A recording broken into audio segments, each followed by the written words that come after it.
one of 50 or 100 billion other galaxies in the universe.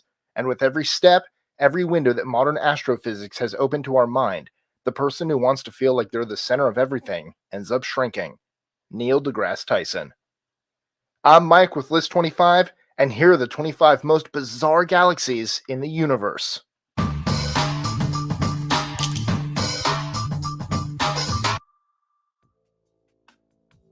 #25.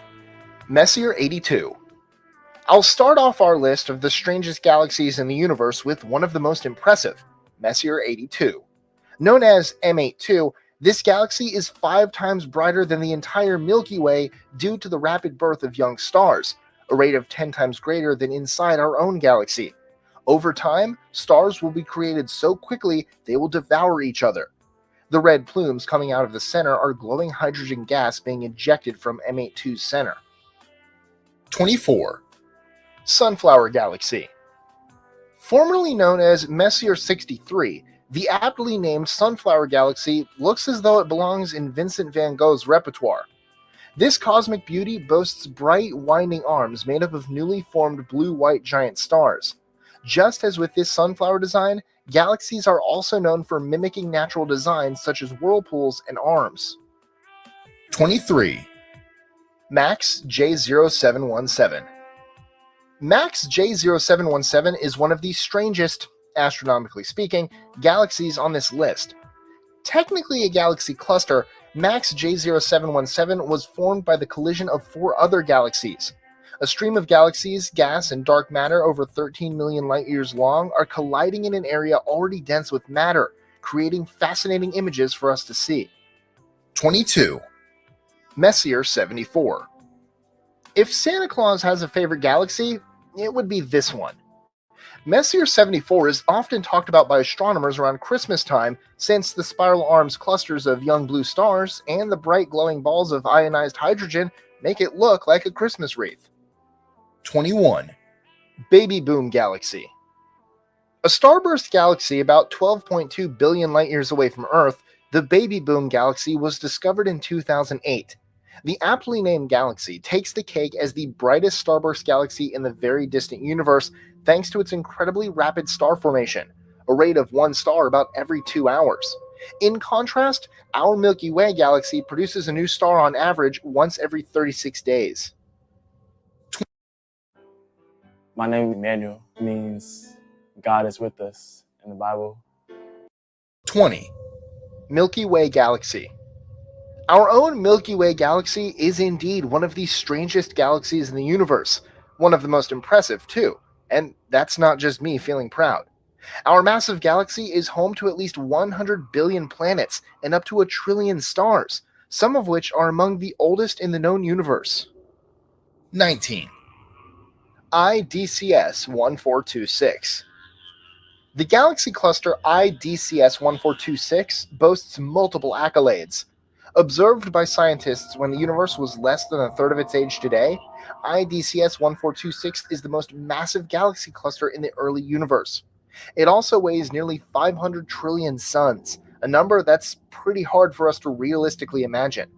The bright blue core of gas is the result of galactic collision, sloshing around much as wine would slosh around in a sommelier's glass before settling. 18. YHWH'S 18. The galaxy YHWH'S 18 has a host of titles as a starburst galaxy, blue compact galaxy, dwarf irregular galaxy, and one of the strangest galaxies in the universe. Astronomers are still confused by this galaxy, which shows star development typical of galaxy formation from the earliest days of the universe. It's also strange that a large amount of ionized helium is present, making scientists wonder what is emitting radiation strong enough to kick electrons off their helium atoms. 17. NGC 6744.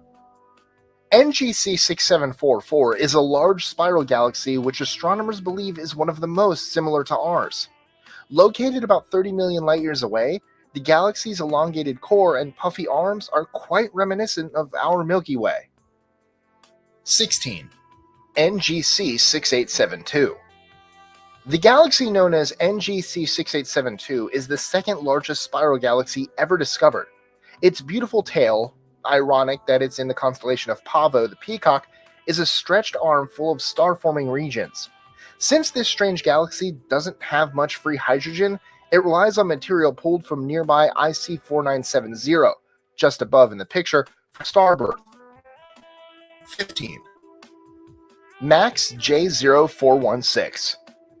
Found around 4.3 billion light years away from Earth, MAX J0416 looks more like what the kids at Woodstock saw while the musicians played. The bright purple and pink colors hide a deeper struggle here, namely that two galaxy clusters are about to collide. 14. M60 and NGC 4647. Galaxy couple. Though most of these gravitational poles bring them closer together, there's no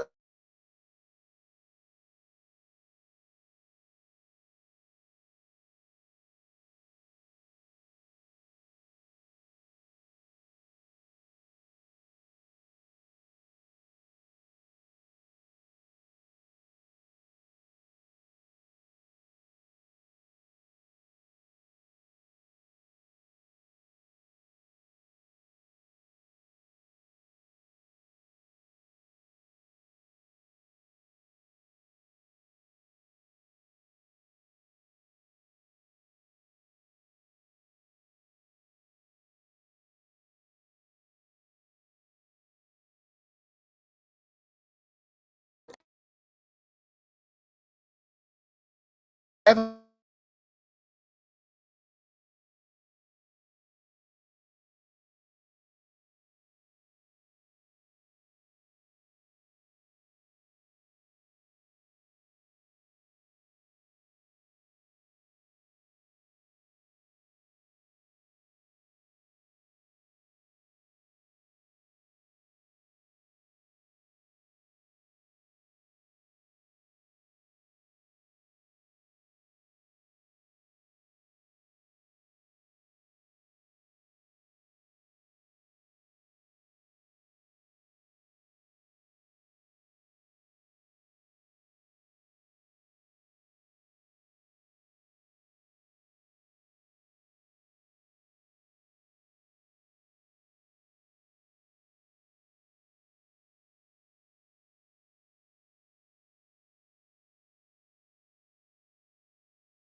Mic check, mic check. If I can be heard, give me a Yahoo. Y'all been having technical difficulties. I don't want y'all to see them pictures of them galaxies and all that. I'm gonna try to play a little, more. My bad.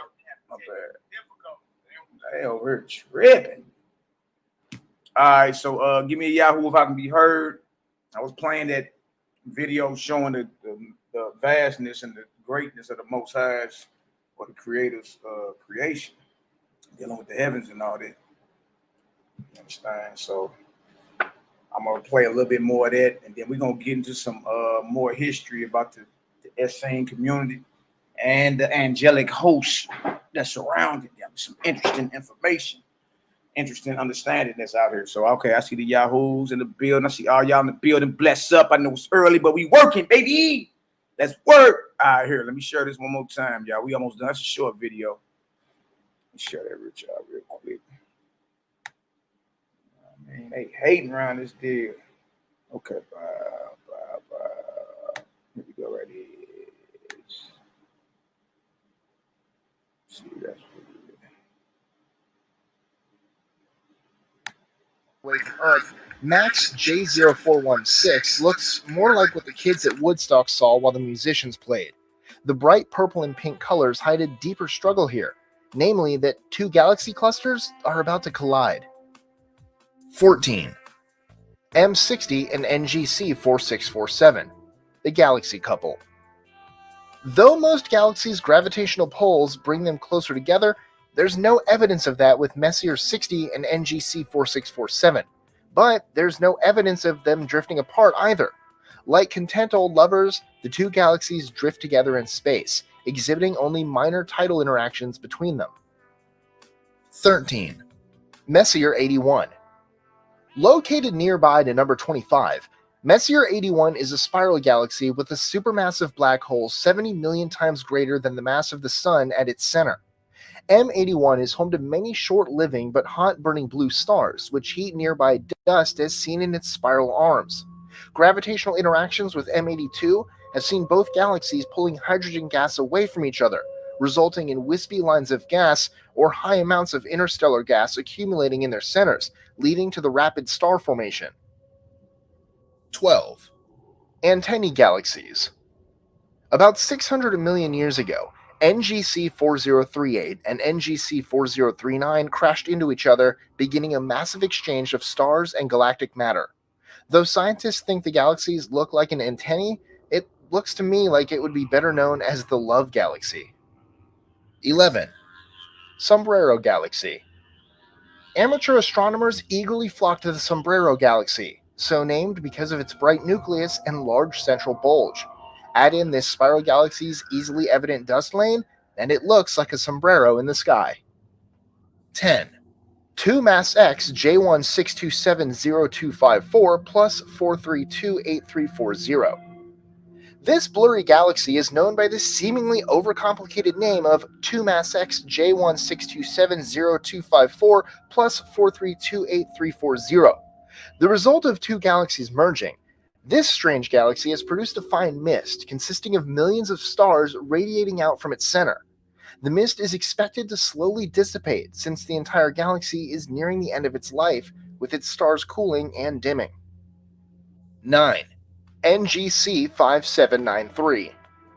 Not too strange, though immensely beautiful on first look, the spiral galaxy, NGC 5793, is better known for a rare phenomenon, masers. We're familiar with lasers, which emit light in the visible range of the spectrum, but not as much with masers, which emit light in the microwave range. Masers are not too common, astronomically speaking, and produce light by absorbing surrounding energy and re-emitting it in the spectrum's microwave range. 8. Triangulum Galaxy.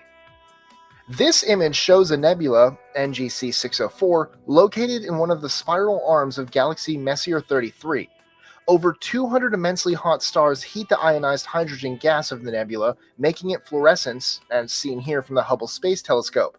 Sometimes debated if it's a satellite of the larger nearby Andromeda Galaxy, the Triangulum Galaxy, aka Messier 33, is the third largest in our local group.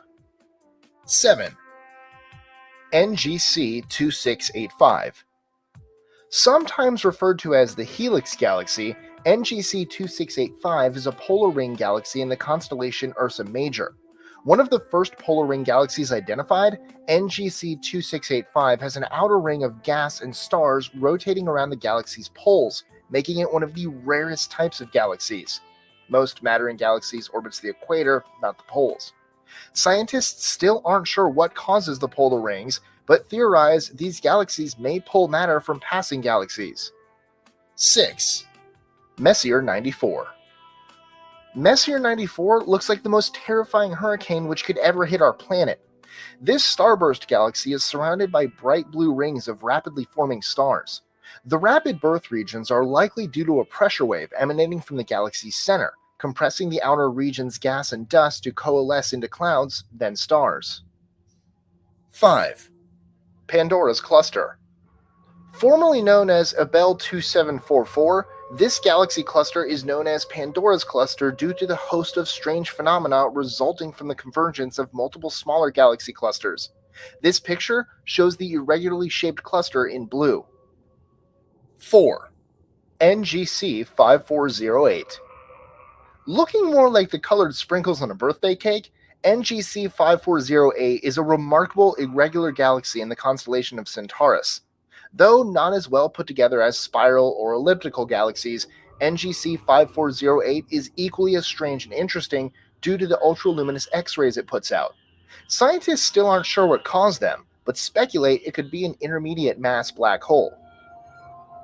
3. Whirlpool Galaxy. The Whirlpool Galaxy, officially known as M51A or NGC 5194, is a galaxy large enough and close enough to us that amateur astronomers can see it on a dark night with binoculars. The Whirlpool Galaxy was the first to be classified as a spiral galaxy and is particularly interesting for its interaction with the dwarf galaxy NGC 5195, one of the most well-known galactic interactions in astronomy. This impressive and hellish-looking picture shows the Whirlpool Galaxy in both visual light, on the left showing its stars, and infrared light, on the right showing its dust structure. 2. SDSS J1038 plus 4849.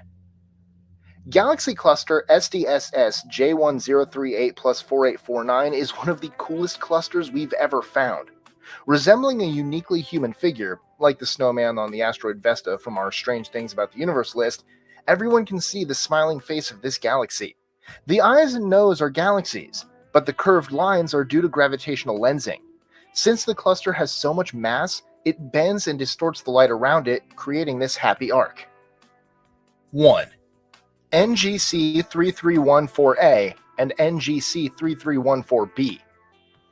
Though these two galaxies look as though they're colliding, it's just a matter of perspective. From our vantage point on Earth, these two galaxies seem to overlap each other, but are actually tens of millions of light years apart. Nonetheless, they produce one of the coolest and strangest galactic images ever recorded.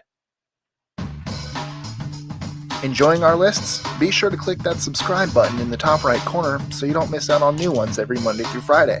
Share them with your friends and help us consistently conciliate curiosity. And if you want even more lists, check out these two videos here, or just head to our website at list25.com.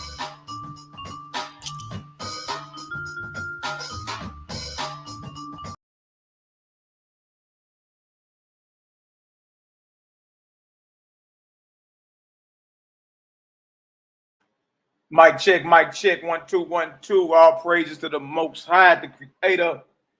YHWH'S and all you brothers and sisters, bless up. May the teachings of our Messiah remain in the hearts and minds of all you brothers and sisters. Believe that, know that. Y'all see what it is. Nazarene edition, part 88. The Essene community and their angelic hosts. That video was marvelous. You know, real short. In fact, let me drop the link in the chat for y'all. Real short, but hey, further proof for the vortexian currents. And, you know what I mean? Spiral. He kept saying it in the video. Spiral. That galaxy has a spiral. For us that's in the know, we understand vortex. You understand? Everything's in motion. Everything moves in motion. That's how the creator moves. It's not a straight line. It's more of a centrifugal force, a spinning force. You dig? And when you look at everything from a micro level to a macro level, whether you're dealing with DNA, spiral, or you're dealing with her, spiral, vortex, whether you're dealing with driving your car, vortex engine, vortex motors, air fryers, vortex, you have the heavens, vortex, like it's everywhere. Flush the toilet, vortex, wash the dishes, vortex, dang. You understand? Time to get intimate with your woman, vortexing and currents. Everything is moving based off that. So to understand that is very, very powerful. To read that, to read about the vortexian currents, and to read about the methodology of the Creator, to read that and then to see it, to witness it. You understand? To me, it's mind blowing. Shout out to everybody in the chat. Bless up, bless up. I see y'all in the building. Bless up, Sheep Brew 144, Brooklyn in the house. Bless up, bless up. Selah Shalom, bless up. Peace to the God, my beloved brother. Bless up. Shalom to all you brothers and sisters. You dig? My brother John Kidd in the building. Bless up. Mikael Gabor Ben Yehuda. I see you. Y'all so fit. I see you, my brother. Bless up. Lion of Yah. AJ Yehuda. Cosmon. Carol P in the building. Bless up, King. How you be? Salute to the God. Kila, my beloved sister. D Brown 007 G-Man. That's what's up. I like that name. D Brown 007 G-Man. DC Sniper, Javon McMahon Turner, what it bro? I see y'all in the building. My brother YAH'S dreaded Nazarene. That brother dreaded for real or locked up for real. Even down to the bird. I say, dang, man, I can't grow her like that. I'm trying to be, I'm trying to scare somebody when I walk in the room like these brothers. Like, dang. You understand? I can't even grow her like that, though, man. Dang. Blessing to you, though, brother. All praise to the Most High. I see my elder sister, Kanaya El Bat Yah, my Robbie Dobbs in the building. My elder sister, Mahal Yah, Yasha'al in the building. I see y'all. Bezel, my beloved brother from the A. Anna from TX. Jerry Manuel, my brother Yosef the Nazarene, DC in the building. I see y'all. I see y'all in the building, man. The vortexian currents. Yeah, but that's the methodology of how the Creator creates. You understand? Everything on a macro scale down to a micro, down to a quantum level. You understand? You'll see the vortex. You'll see the spinning. You'll see the cycles. You understand? You'll see the spirals. So, it's just what it is. Now, if it resonates with you, that's what's up. If it don't, then, ain't no thing to it. Shalom, Zion in the building. All right, so look, we about to go into some more histories of the Essene community and their angelic hosts. All right? Yeah, we cooking today. So if it's too hot, you might want to get up out of here. If you get real offended, you got sensitive ears, you might want to exit stage left. You understand? One thing we're not going to do is hide truth or hide wisdom. We're going to punch you right in your mouth with it. Since everybody want to talk witchcraft and, all right, well, we going to see. We going to see. All right? So let me share this real quick. First thing we're going to establish is that the Essenes, the Nazarenes, which are a branch of the Essenes, they dealt with community. All right, so let's show that first. Something real quick. We're going to go to the book of Acts first, Acts 2 and 42. Let's show you. Let's show you this ancient way of living. This ancient way of living. See, today we done became capitalists and don't even know it. It's capitalism. Right? Everything's a competition. I got to look better than you, run better, run faster than you. I got to be stronger than you. My woman got to look better than yours. My house got to be bigger than yours. I got to get better grades than you. Everything we breed competitors in a capitalistic construct. It's all competition. And then you develop the mindset of, I got mine, you better get yours. See, that ain't created on move like that. You understand? The Most High don't move like that. And that's why the beginning of establishing the Most High's kingdom on the earth is the communities. It's the coming together and sharing resources. Right? And that's the only defense, y'all. Mobilizing in the communities is the only defense you have against this capitalistic beast. Other than that, you just a sitting duck. Eventually, you're going to get picked off. You're going to get picked apart and picked off. They call that soft target. Because what kingdom or where you think you going, there ain't no brotherhood or sisterhood established. How high you think you rising? You see? So I know we think we know it all and all that. Look, man, it behooves us to humble down. You understand? Humble on down and let's deal. You understand? Humble on down and let's deal with what it is. All right. That's right. Exit stage left. All right. So look, let's work. Let's work today. All right. So we in Acts. We in the book of Acts 2:42. Let's establish this. And they continue steadfastly in the apostles' doctrine. So what is that? What is the doctrine that the apostles, those who were raised up by Yahshua, what would they teach? What is that doctrine? So whatever they teaching is what Messiah was teaching, right? Verse 43, and fear came upon every soul, and many wonders and signs were done by the apostles. Y'all write that down, highlight that. You get to talk about miracles and all that, and then all people be saying, man, Paul did miracles, but look, you never bring up the apostles who knew Messiah. They did many wonders and signs, many miracles. And all that believed, look at this, and all that believed were together and had all things common. There it is right there. There it is right there. It's all about communities, communal living. It's not about capitalism. That's a Roman construct.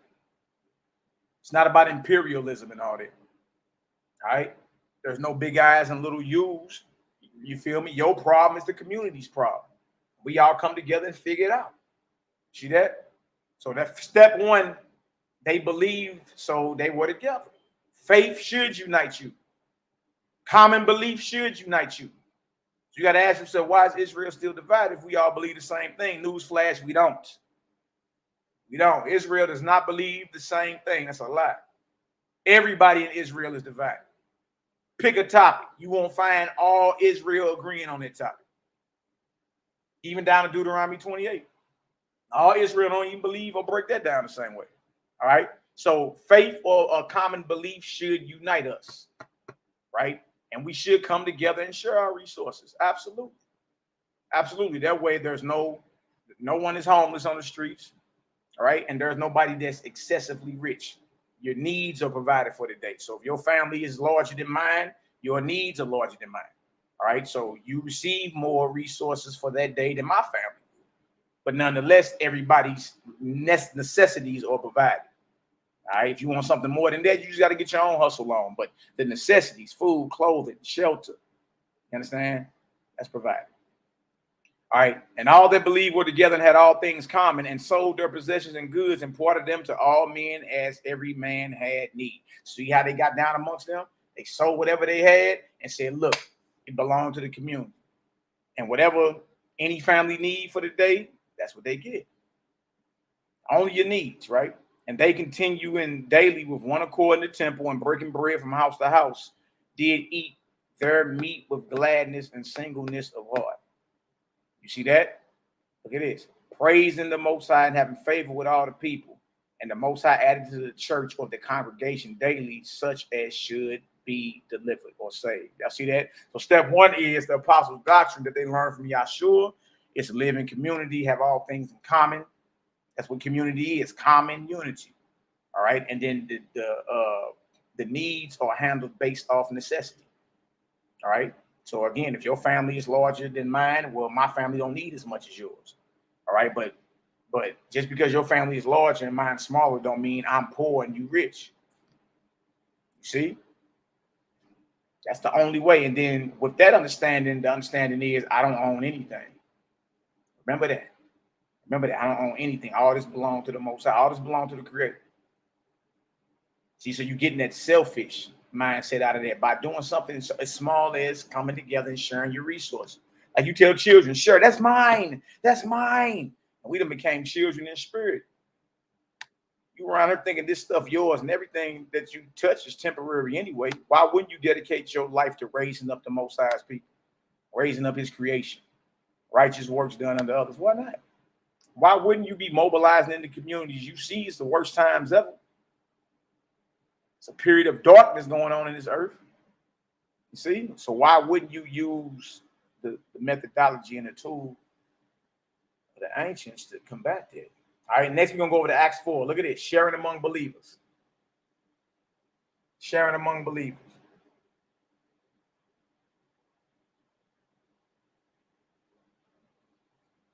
Look at this. And the multitude of them that believed were of one heart and of one soul. Neither said any of them that all of the things which he possessed was his own, but they had all things common. See, so the mindset, if you be talking about establishing the Most High's kingdom on this earth, the mindset for everybody that's attempting or going out on this endeavor is none of this is mine. It belongs to the Most High, and in turn, it's divvied up amongst the community based off necessity. If that makes sense, give me a 4 up in the chat. All right. All right. Look at this, verse 34. Neither was there any among them that lacked. So nobody's around her poor, lacking food, lacking shelter, lacking clothing. For as many as were possessors of lands or houses sold them and brought the prices of the things that were sold, and laid them down at the apostles' feet, and distribution was made unto every man according as he had need. So even here, you don't see the elders of the community or the apostles or the priests receiving all the resources and running off like a Creflo Dollar or whoever you dig and living high on the hog. No, it's the apostles are the ones that are, or they are the ones that are distributing the goods, distributing the resources to everyone in the community that has a need. You see that? They more like the distribution centers.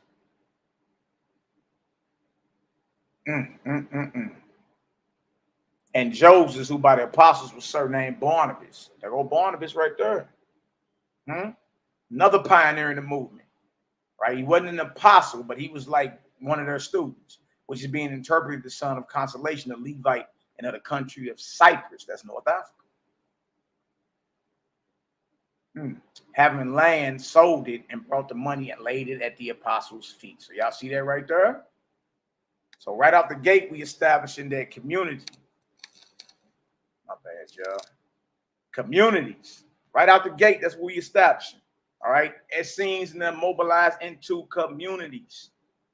That's easy work. All right. Easy work. That's not even hard to understand.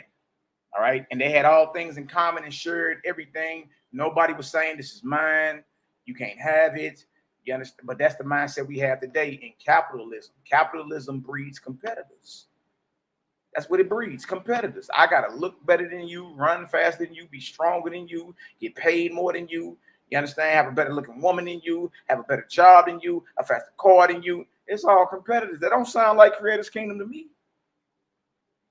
It don't sound like the Most High's kingdom. So the beginning of establishing the Most High's kingdom on earth is mobilizing into community, like we just read in Acts. Regardless if you agree with it or not, regardless if you had a bad experience or not, that's still the blueprint. You understand? That's still the blueprint. All right, so I see that right there. All right, let's drop that and let's go get some more history. Let's go get some more history. You dig on the same communities. Easy work. Easy work. Uh-oh. Oh, no, you ain't go there, did you, Maccabee?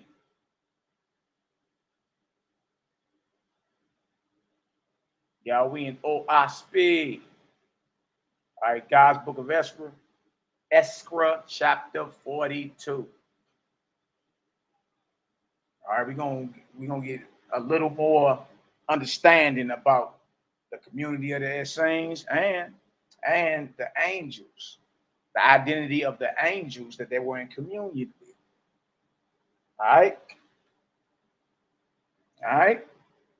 I mean, right here, what I'm saying is all this stuff.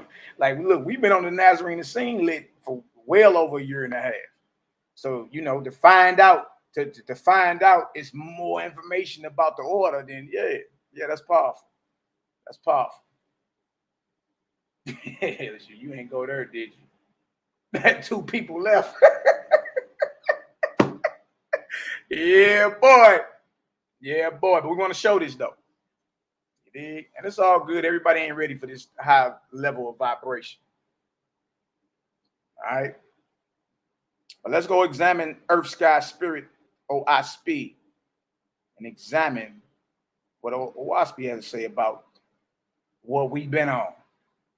You understand? Over on this channel, we've been on the Nazarene scene literature going on 18 months. Yeah. So imagine my joy when I read this. I was like, dang, that's cold. You know, look, essentially validating everything that we've been talking about and saying. You did. Shout out to the Creator Gang, man. Much love. Shout out to my brothers and sisters. Believe that. You did. Y'all are a very, very, I can get along with y'all. I could be y'all neighbors. Because everybody just keep it real and solid. That's how everybody is in the Creator Gang. You know what I mean? Everybody keep it real and solid, man. I love it. Ain't nobody around here acting like the groovy guru. Floated in the room and type of madness and act like you holier than everybody. Nah, we ain't getting down like that, man. All right, so chapter 42, God's book of Esther and OSP. All right, check this out. If you got ears to hear, deal with it. Let me zoom in some more so y'all can see what's going on. Now look at this. It says God, Yahweh's son, or Jehovah's son, was wise above all these trials. Stop right there. You mean to tell me God is not the Most High? No, Yahweh is the Most High. God is one of his sons. Or a goddess is one of his daughters. Now, God in OSP is never worshipped, never prayed to. You understand? He's been called on by Yahweh, the Creator, to raise up and bring light to a world of darkness. See that? Look at this. So first thing first, OSP always distinguishes between Creator, the Creator, who we know as Yahweh or Jehovah right here, and God and Lord. All right. Now look at this. God, Jehovah's son, was wise above all these trials, for he had the light of Yahweh's kingdoms within him or with him. See that? So true God, who is a son of the Creator, right, is dealing in wisdom, and he has a light of the Creator's kingdoms with him. All right. And it will be shown presently how much further ahead are the plans laid out by the Creator's sons than by his enemies. What you think the Most High ain't on? He already knew. He already know when somebody gonna go off. He already know when somebody gonna rebel. He already know when these little gods are gonna decide to rebel and do their own thing. But it's about to be showed how much far ahead, light years ahead. Light years ahead. You feel me? Are those who rock with the Creator than his enemies. Because Pharaoh persecuted who? Who? Because Pharaoh persecuted who? You mean to tell me Israel is in the OSP? Oh, no, Jack. Come on. Now, I've been hearing demonic, witchcraft, all type of madness. We talking about Israel, though, in here. Pharaoh and Moses. Because Pharaoh persecuted the Israelites, Moses put a curse upon Pharaoh. Now, after hundreds of years in the lower heavens, behold, Pharaoh was cast into hell and then into chaos. And none but Moses could deliver him, as have been previously described. So this is dealing with the condition of Moses and Pharaoh and their people after death. One thing you learn about the Most High is this: what you spill, you understand? You got to clean that up. Understand? Even with Moses put a curse on Pharaoh. Watch this. So Moses descended from the higher heavens and delivered Pharaoh, and he provided Pharaoh a new name, Elaz, and sent him back to earth to labor with the Israelites. So Pharaoh during Moses' time, remember, Israelites was in bondage to Pharaoh. That very Pharaoh, you understand, was sent back to earth to labor to raise up these same people. Wow. Elaz sent him back to earth to labor with the Israelites in order to fulfill his shortness in righteous works. Yeah. You had these people in bondage. You had Israel enslaved and in bondage. Well, guess what? You want to be delivered out of your condition? You want to be raised up and experience the vastness of the Creator's creation? Then guess what you got to do? You got to go clean up the mess that you spilled, man. And that's the whole message. Clean up your mess. Even after death, you ain't got away with nothing. Pharaoh is slave master. Pharaoh is slave master today. So the white man ain't got away with nothing.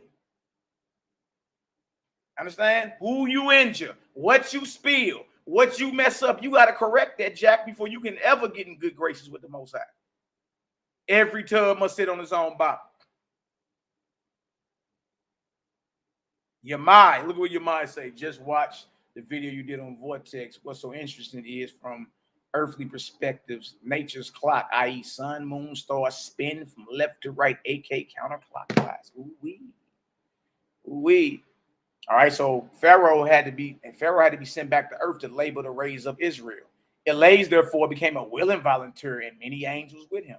And these angels inspired 700 Israelites. Look at this. Huh? Look at this. 700 Israelites to separate themselves from all other people and to go and live by direction of the angels of Yahweh. Moreover, the angels inspired these people to call themselves, drum roll, Essenes. Huh? Essenes, as commanded by Moshe in heaven. Bag drop. Bag drop. What you mean? What you mean? Not only is Israel mentioned, but the elite of Israel, the Essenes. And notice this name was given by Moses from heaven. Now look at these things. Now you could be like, wow, that's just, a coincidence. But notice the Essenes are Israelites. Had to separate themselves. 700 Israelites had to separate themselves from the apostate Jews and called themselves Essenes. Look at this. Now look about these Essenes. These Essenes were therefore a separate people, pledged to the Most High, to have no king, nor earth ruler, save their rabbis or their priests. And they dwelt in what? Communities and families of tens and 20s and hundreds, holding all things in common. Huh? Y'all, we just connected Acts chapter 2, Acts chapter 4. You understand, with the Essene community and how everything was shareable, everything was in common. And notice that the Essene movement was inspired by the angels. You understand? But these angels is Pharaoh and his hosts who persecuted the Israelites 100 years earlier when we was in bondage in Egypt. The actual angels that the Essenes were communing with was actually Pharaoh and his hosts who persecuted and subjugated the Israelites during their lifetime. They had to come, after death, after judgment, we're going to read about some judgments later of this same Pharaoh. But after judgment, you understand, it was that you got to go and raise them up. You inflicted their people. You brought pain to them. You subjugated them. You put them in bondage. You want to be liberated and witness Ethereal, the highest heavens. And guess what you got to do? You got to go fulfill your shortness of righteous work and go raise them up.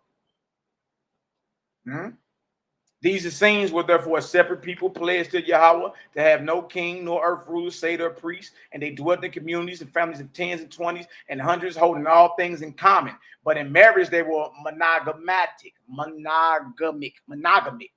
And they went into the whole poly thing, all right? But in marriage, they were monogamic. Neither would they have more than one suit of clothes each, and they lived on fruit and herbs only. Hold on.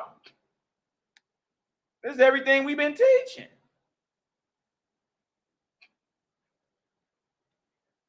There weren't no animal sandwiches. You see this? They lived on fruits and herbs only, nor ate they fish. Hold on. Nor ate they fish nor flesh of anything that had ever breathed the breath of life. Y'all, this is everything that we've been talking about. And we got into Nazarene the scene lit. And then we crack open Earth Star Spirit or OSPI, and it's very detailed. You understand about the history of the Essene communities, right? And it's even going into who the angels are that were surrounding them that had to do them service. You understand? Powerful. But now we down to the diet. What were they eating? Fruits and herbs only. They wasn't chewing on no animal sandwiches. They wouldn't chew on no fish or anything that ever breathed the breath of life. And they bathed every morning at sunrise and worshiped before the altar of Yahweh, doing in all things after the manner of the ancient faithists. The Faithists are those who worship the Creator. Everybody doesn't worship the Creator, especially in Israel. A lot of Israelites back then and even now are under the vibration of the false God. So we got to hit the God body. Got to body the false gods. You hit the God, you understand, then you can redeem and rescue our people. Show the foolishness of these false gods. By virtue of the angel hosts who were with them, did they these things. By virtue of the angel hosts who were with them, the Essenes, did they these things. And they held communion with the angels of heaven every night before going to sleep. Now, the communions are in the Essene Gospels. Understand what to say in the morning, what to say in the evening, on which days and everything. So when I read that, I was like, there it is. There it is. All that's in the Essene Gospel of Peace. They actually go through the communions. Now, this angel on this day, this angel on that day, this angel this morning, this angel, you know what I mean, in the evening. And it's saying to her, that's what they were on, spiritual communion. It lays that said, because I persecuted the faithists and raised up my hands against them and against Yahweh. Now remember, Elias is Pharaoh. I was instrumental in part for their fall. Pharaoh was saying, look, the judgment that Yahweh gave me is just. I was the one that was instrumental to the fall of the Israelites. I'm the one that put them in bondage. So guess who should be the one to assist them in their ascension and resurrection? Him. Yeah. Yeah. You spilled it. You clean it up. You put the people in bondage. You got a label to raise them up. Now will I labor with them to reestablish them in purity and love. And he so labored.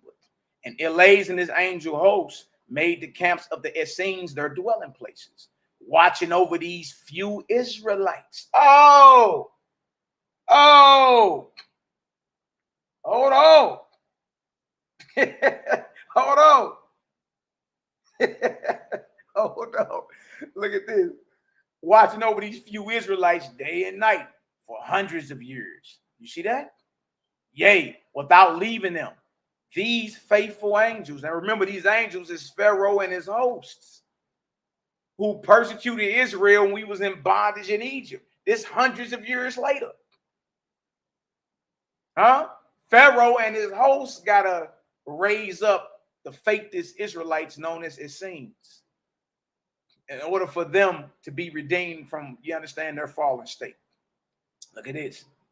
It says right here, I'm going to read that again. It says, and Elias and his angel hosts made the camps of the Essenes their dwelling places, watching over these few Israelites day and night for hundreds of years. Yea, without leaving them, these faithful angels guarded them from all the warring host of angels belonging to the armies of Baal and Ashtaroth and to the triune God Luamon and his hosts. Look at this. So the Essenes were guarded by the angels, you understand, appointed by Moshe, in essence, appointed by true God, appointed by Creator, guarded from the warring hosts of the false gods. Baal, Ashtaroth, and Luamon. A lot of people don't know nothing about Luamon, but that's the God that established Christianity. That's the God that appeared to Constantine. And this, look, in this sign you shall conquer. You understand? That takes you to study and find out a little about more of what's going on in the spiritual realm. Because look, physical history tell you Constantine saw the sign of the cross, which is the Chi in the row, basically. History tell you that. But history, mortal history, don't go into what false god that was that appeared to Constantine. We all know Christianity is false. We all know Christianity is about a false and worship of a false god. We all know that. Which false god, though? You dig? When you get further into this, you'll see this nigga name was Luamon. Yes, the triune God or the Trinity God, Luamon and his hosts, right? And though the Essenes lived in great purity of body and soul, yet they were evilly slandered by the world's people around about them on every side. Sound familiar, don't it? They want to hang your brother off the gateway arch. All these men and women, you understand? But it makes sense now. It makes sense now. The only reason that they will be evilly slandered by the world's people around about them is because of how they are living. You understand? They separate from all that, and they ain't chewing on no animal sandwiches. So that means that the Essenes and their priests are directly against temple sacrificial cult that's going on in Jerusalem during their day. They against all the bloodshed, all the fat burning, all the slaughter, and they against all the animal chewing, they against all that. And because they're against all that, they're evilly slandered by everybody else, the rest of Israel. Look at this. But Yahweh prospered the seed of the Essenes in holiness and love for many generations. Then came Kepha, chief of the Louis or angels who are responsible for like the prenatal condition of mortals that are about to be born. All right, there are angels actually responsible for the prenatal condition of every man, woman, and child that passed through the matrix or the womb of their mother before they are born. Prenatal. All right, there are angels over there. All right. Then came Kepha, chief of the Louis, according to the command of God. God is the son of the creator, to raise up an heir to the voice of Yahweh. And in 4 generations more, an heir was born. And named who? Named who? Joshua, or who we call Yahshua. Yahshua. Y'all see this? So back to what we've been saying. The Nazarene branch is only a branch of the Essenes. Yahshua is the Nazarene, or was called a Nazarene. This is proof that what? Yahshua comes out of the Essene communities, along with John the Baptist, his brother James, and them. Yeah, that's how they was rocking. You understand? And this shows that there were angels that were overseeing the prenatal conditions of Yahshua. Yeah, and named Yahshua, and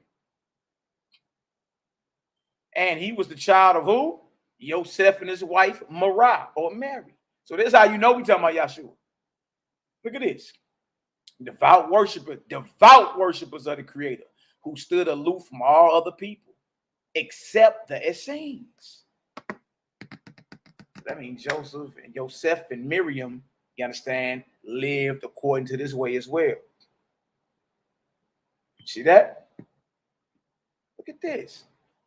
Look at this.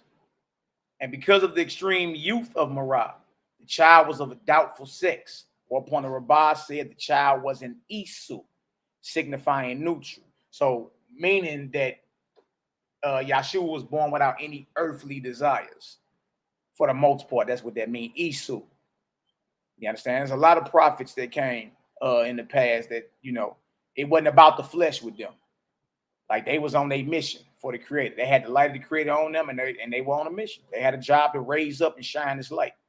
All right. So this don't mean he was a hermaphrodite or nothing like that. It just means he didn't have earthly passions and he wasn't subjugated to them. All right, look at this. It says right here, the time of the birth of the child was 3 days after the descent of a heavenly ship from the throne of God. And many of their Essenes looked up and beheld the star. Star of Bethlehem. And they felt the cold wind of the higher heavens fall upon the place and around about the tent where the child was born. And they said one to another, Yahweh remembers us. So they felt the vortex and everything. Look at this. Look at this. Kepha, the chief angel of the Louis, knew beforehand what the birth would be, right? Because he's responsible for the prenatal condition of the children. And he sent out around about the Essene encampments extra guardian angels. And these notified the descending host of heaven of what was near at hand. So the messengers from heaven tarried until after the child was born, acquainting Elias or Pharaoh at a time ahead, when Moses and Elijah, Elias, with their hosts, will come to complete the deliverance of the spirits of the Egyptians, whom Moses had colonized in atmospheric.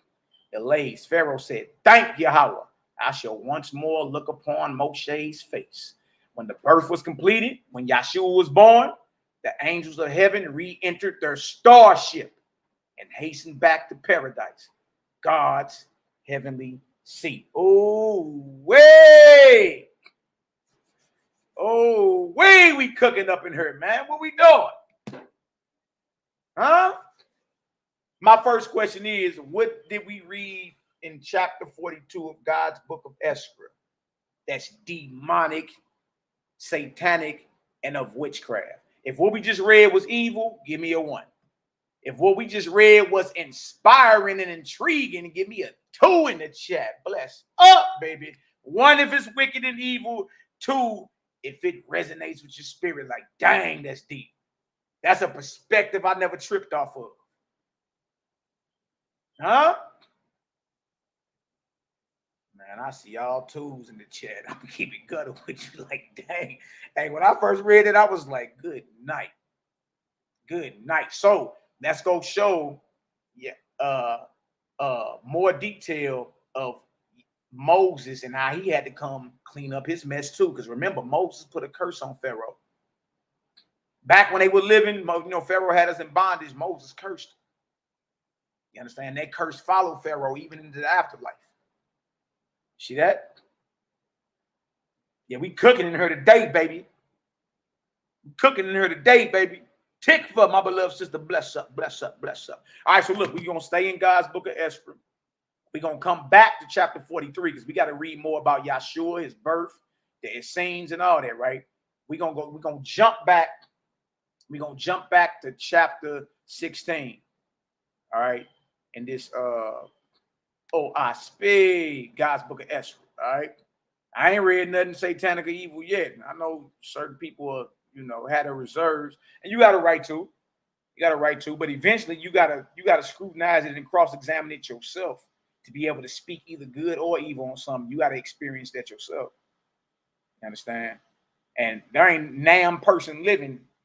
You understand? They can stop me from examining. I'm going to examine it and see what it is. If it's off, I'm like, oh no, man, I'm not dealing with that. For instance, when I first came across the sealed portion, a lot of Israelites read the sealed portion and all that. When I first came across that, right? I read in there about gay ass weddings. I'm like, oh no, exit stage left. I'm not dealing with this. I read about a gay wedding that the Messiah officiated between his disciples. No. I'm not even about to entertain that madness. I'm out of here.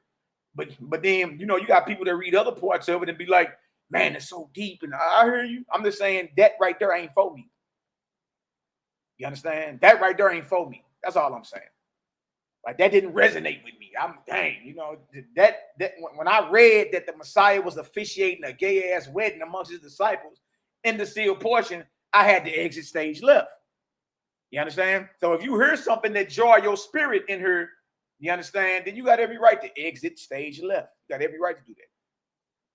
Because I sure did when I heard some madness. I'm out of here. You know what I mean? All right, let me show y'all this. We're going to chapter 16. All right. Dang. That's work. Hey, we're officiating a gay ass wedding. I'm like, no. That don't even sound right. Why? I ain't read no teaching of Messiah nowhere that he's condoning any of that. You understand? Now you got to clean it up and get that together. And on top of that, that type of behavior is against creation. It's against creation. You dig? If everybody adopted that mindset, there would be no more creating. So no, I can't even rock with that. As soon as I read that, I said, oh no, that's bullshit. I'm out of here. No, but some people read it, all right, that's on, that's you. But you got the right to pick and choose what it is you're gonna deal with, what you allow in and what you don't. All right. Let me look at the chat. I see y'all Are you not skeptical of the contradiction of the KJV? Absolutely. No doubt yourself. It's all good, bro. Take your time, Yosef ben Israel. Nobody, the thing about this over here, bro, we ain't rushing nobody to or forcing nobody to believe anything. You dig? Try it out, test it out. You know what got me? When I first hollered at Selah, Shalom, and Cosmon Carol. When I first hollered at them brothers, one of the first things them brothers told me was like, shit, fuck the book. I looked over like, huh? They said, F the book, F the wasp. I say, damn. They were like, so now what we gonna do? Now we gotta examine it to see if it lines up with the Creator's creation or not. I say, dang, I don't know not one Israelite that'll tell you F the Bible and still go into it, and you know what I mean? They straight told me, look, all right, whoever don't want to deal with the book, F the book then. Let's just deal with what's in front of us. You did? And if we deal with what's in front of us and we deal in real time and still see that can be found within what we read, then how do you call what we read evil? That's the point. I say, man, look, if that wasn't real, I don't know what is. Them bro straight said, F the book. And we can close the book and deal with outside. We can deal with reality. We can deal with creation. You did? And then once we deal with creation, you naturally gonna have questions. Now, will those questions be answered in what it is you read? Like, do anybody got answers for the vortex and the spiral galaxies and all that? Anywhere. So, needless to say, I was intrigued. All right, let me keep reading it. Let me keep reading. You did? Now watch this. Moses in heaven pay the judgment of Yahweh.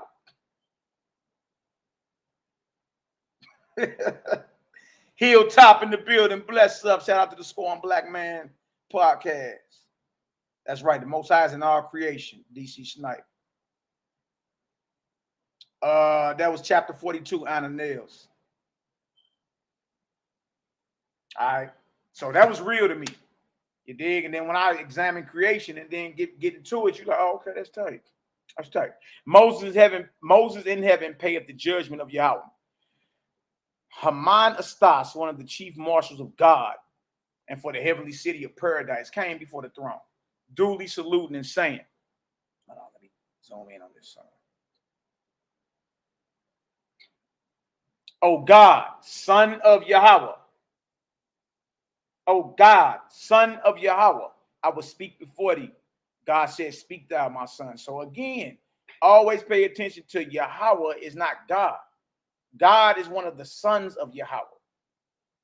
You see that? Oh God, son of Yahweh, I will speak before thee. God said, speak thou, my son. So this is true God telling a marshal. That's another rank in the heavens. He's a marshal. He ain't true God, but he's an angel. He was once living on earth, but he was once mortal who has raised to the level or the title or the rank of a marshal. Just like with God. God is a one-time man who rose to the rank of true God of heaven and earth. All right. Speak thou, my son. HERBAL said, there standeth without the city of paradise beyond the pillars of fire, and in company with your high-raised captains, one Nugan, delivered from one of the hells of Hassa over Egypt. And he cried out continually, O God, son of Yahweh, deliver me, deliver thou me. Oh, Moses, Moses, Moses. He is distracted, continually using the same words over and over without ceasing. Now behold, the nurses and physicians have tried all remedies they can invent, but failed utterly to break the spell upon him. Look at that. So you mean tell me it's nurses and hospitals and all that in the heavens? Yeah, well, who else is going to look after the spirits or the newborn spirits who just died? When you die and cross over, you a newborn spirit. It's like when a baby is born, a newborn child, and the parents are there as guardians to what? Raise up that child and protect. You understand? Same in the spiritual realm. Same in the spiritual realm. All right. For 70 days have they labored, and as last resort they had brought him here that they might learn from you. God said, Nugan, is this not one of the pharaohs who took up arms against the faithless of Egypt? Ain't he one of them pharaohs? You understand? That was killing the Israelites in Egypt. The faithless of Egypt, ain't that him? Return thou, HERBAL, to the keepers of this man, and cause him to be blindfolded, that he may endure the light of the throne. Look, God, look, true God's throne is so magnificent. He say, look, if you're going to bring new God over here, blindfold him. He ain't even going to be able to endure this light. Woo! After which thou and his keepers shall bring him before me. HERBAL saluted and departed, and after a certain time returned with the keepers and with Nugan, who was crying out unceasingly, even as had been said. And now, when he was quiet before the throne of God, God said to him, behold me, I am God, son of Yahweh. what you want from me, or what is that? Look at this. But the man heard not what God said, but kept crying out as before. Whereupon God said unto the keepers, remove ye the blinds a little, that the light may come upon him. And they removed the blinds a little, but lo and behold, the light made him more distracted than before. And when God saw his deplorable suffering, he inquired of his keepers how long the man had been in hell. And they said, 76 years, and in a not 3 years. Good night. Yeah, it's judgment. Yeah. This man was in torment 76 years. Well, really 79 years. So he was in torment or hell 76 years, and then in a knot. In a knot. Whole bunch of dark spirits infused together, tormented. Now, you already know most of us is claustrophobic. Can't stand the heat. Especially if we crowded and it's hot. Imagine that for 79 years. Imagine that. God said, I know that this is Pharaoh who persecuted the Yahudim. Take him again without the walls and there retain him. I will send one of my swift messengers to Micah in Ethiopia, who knoweth the abiding place of Moses. Oh, look at that there. Look at that there. We in chapter 11, Shebrew. Look at that. Moses in Ethiopia chilling. He in the emancipated worlds. The abiding place of Moses. Perhaps Moses put a curse upon him. If so, only Moses can deliver him. You got to clean up what you spilled. If you put the curse or the spell down, you got to take it back. You got to deliver them. So even Moses, see how just the Most High is, or the Creator is? Even Moses got to clean up the mess he spilled. It ain't just Pharaoh and him.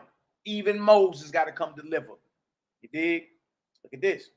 And this is an Ethiopian God telling you, like, look, Moses is the only one that can clean that up. And the keepers took the spirit, knew God without the city as commanded by God. And God sent Herapanitis, sister of Rabban, a swift messenger and an arrow ship of fire to the Ethiopian worlds, to Gusawanit, I don't even know how to say it, to Gusa, to like a sojourning place at that time, commanding her to lay the matter before the Nirvanian chief Leica. So this is a female angel. A lot of people don't want to deal with that topic. Are there female angels? Yeah, it is. But where you gonna go, to prove it? If there are females in the physical form, what is their spirit when they cross over? So they're women or females in flesh, and when she dies, what is that spirit label? What is that? Yes, there are female angels. Yes, there are. All right. It says right here. 13. Hereupon the report continued in the words of Herapanitis. That is, these are her words to wit. That is, in not many days' time, I came before Yahweh's throne, whereon sat Leica. So notice, Yahweh, the Creator, is never sitting on his own throne. His sons and daughters sit on his throne. But nonetheless, it's Yahweh's throne. Yahweh is not sitting nowhere. Yahweh is all in all, the ever-present. Always was, is, and never shall be. His sons and daughters establish a throne and sit on it in his name and under his authority. In not many days' time, I came before Yahweh's throne, whereupon said Leica, though whose Ethiopian provinces the solar phalanx was now traveling. Our solar system was traveling through this Ethiopian, or through the regions of this Ethiopian world. All right. And I told him the story of Nugan. Whereupon Leica, son of Yahweh, said, let my reporters of destinations go find Moshe. And if be that Moshe put a judgment on Nugan, then must Moshe return to the lower heavens and deliver him. The justice of Yahweh reaches to all time and place. Moses, you got to clean up what you did, Jack. Pharaoh that persecuted you, his time has been served. He spent 79 years in hell, in which 3 years was in a night. All right? He's been delivered out of that. But he's under a spell that you put on him. You got to deliver him out of that. The justice of Yahweh reaches to all time and place. That means everybody is held to that. Mortals and angels. Mortals and lords and gods and goddesses and lords. Everybody is held to that. The justice of Yahweh reaches to all time and place.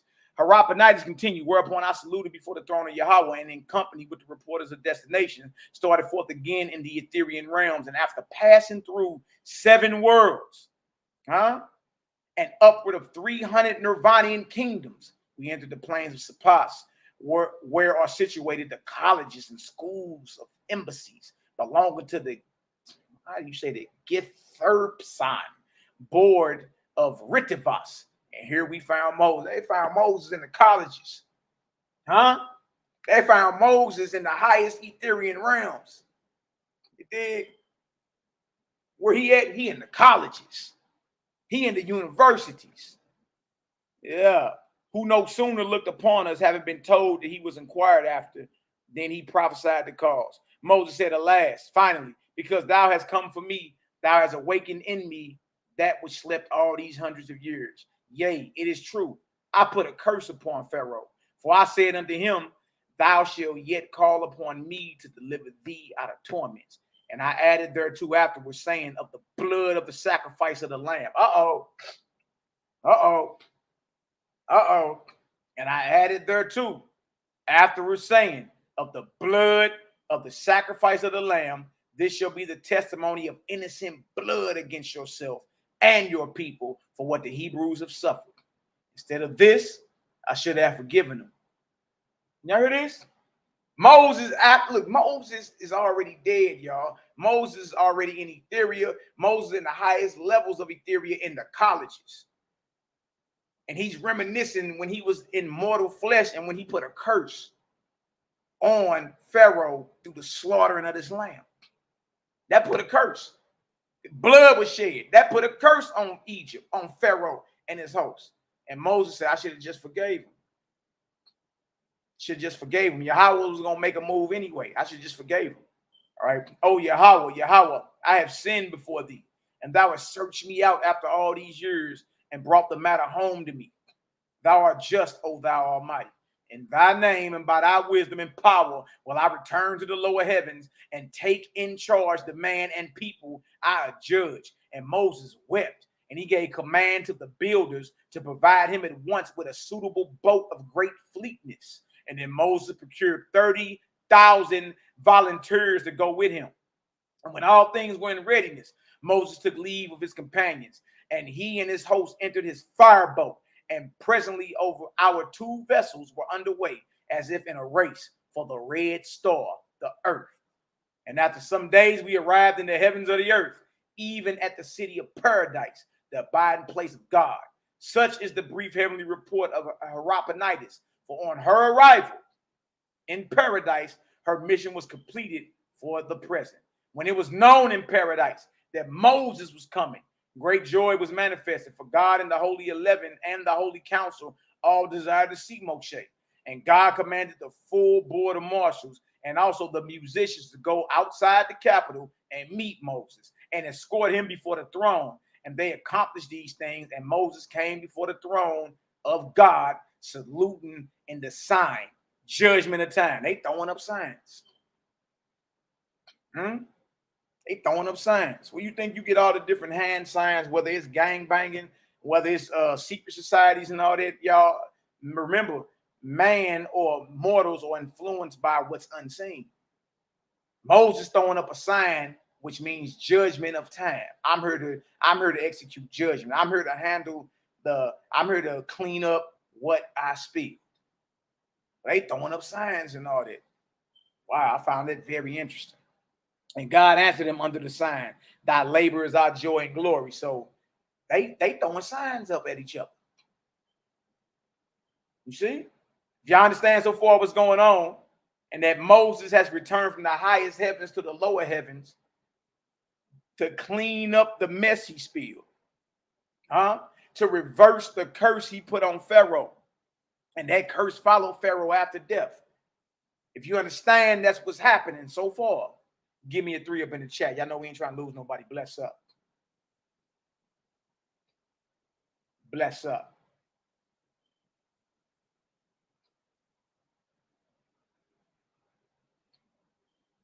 Yeah, David Brown. Look, if you look through the scriptures, it say it all the time. You know what I mean? And there appeared before me as was a man. As was a man. As was a man. All right, angels all throughout the Bible appear as men. And they tell you what? That we are your brothers.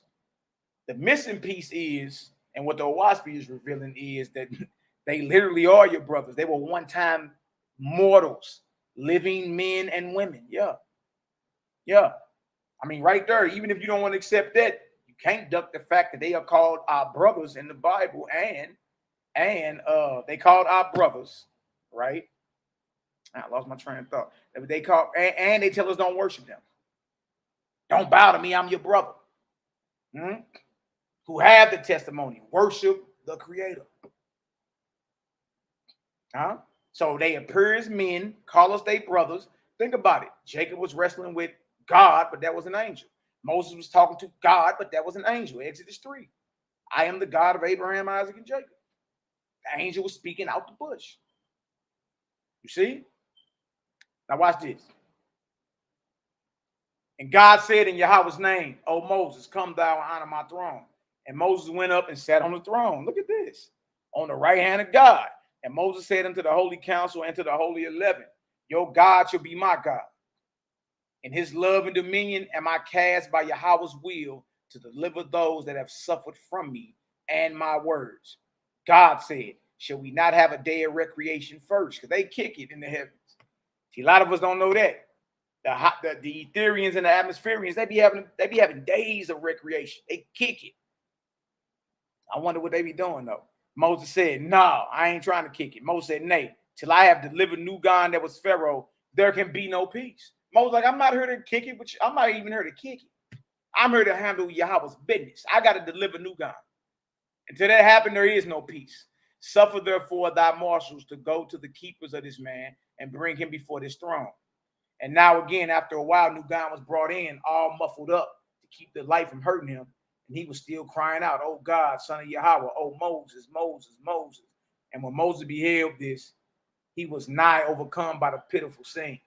And Moses brushed away his tears and rose up, raising his hands to Yahweh, saying, light of thy light, O Yahweh. Power of thy power, O Yahweh. Deliver thou him, whom I accursed. Put his griefs and sorrows upon me that have sinned against him. Wow.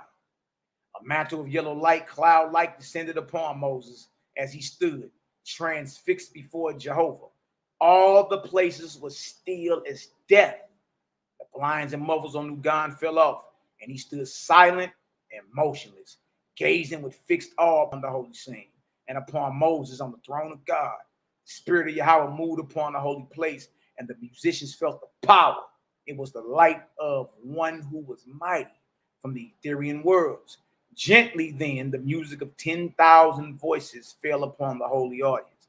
First mild as if far off, then louder and louder as if coming near, till soon the words of the anthem proclaimed Yahweh's praise. God turned not his eyes from the glory of Moses and the Etherian mantle, for he knew Moses, even as it were but yesterday, and they parted in Egypt on the earth. Slowly now Moses lowered his upstretched arms, and his hands were brilliant like yellow fire. And Moses said solemnly, all praise to thee, Yahweh. Eloi, thou art just, thou almighty creator. Oof. Nugan added, for through him is all deliverance, worlds without end. Look at Pharaoh. Pharaoh is joining Moses in his praise to the Creator. And thy praise will I sing forever, O Yahweh, thou most high God of Moses, my deliverer. Make me strong, O Yahweh, that I can look upon him whom I persecuted and abused. Look at this. Sounds like Pharaoh paid his debt to society.